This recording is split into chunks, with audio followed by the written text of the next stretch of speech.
కాదు, చాయిస్ రాసినట్టు నాకు అర్థం కాదు, తొక్కతో పాటు తినేసినట్టు అనిపిస్తుంది, చాలా వికారంగా అనిపిస్తుంది చూస్తుంటే. బ్యాకప్ మీకు ఎంతమంది లవర్స్? నలుగురు.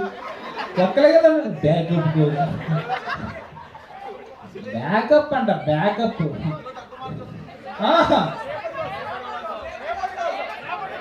రేపటి కోసం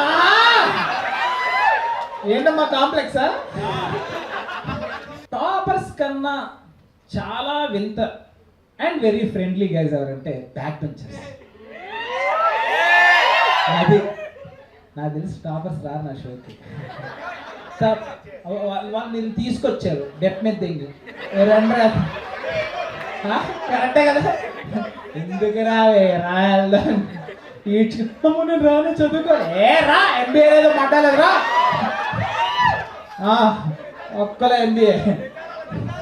అదే కదా బ్యాక్ బెంచర్స్ ఏంటంటే వీళ్ళన్నిట్లో ముందుంటారు, ఒక్క చదువులు తప్ప.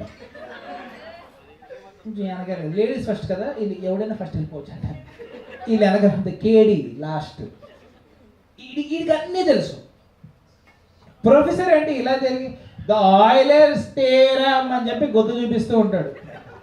ప్రొఫెసర్కి ఏం తెలీదు, బ్యాక్ బెంచర్కి అన్నీ తెలుసు మొత్తం. ఈడు ఆ అమ్మాయి ఎప్పుడు ప్రేమించుకున్నారు బ్రో? సిగ్గుపడుతున్నాడు బ్రో, నిజం కాదు, మామూలుగా ఊరికి ఎగ్జాంపుల్ చూపిస్తున్నా. సిగ్గుపడు అన్నాడు. ఇంకా జెర్సీ సినిమాలో నాని బ్రో సింగిల్ నువ్వు? అర్థమైపోయింది, ఎప్పుడైతే అన్నావో నాకు అర్థమైపోయింది.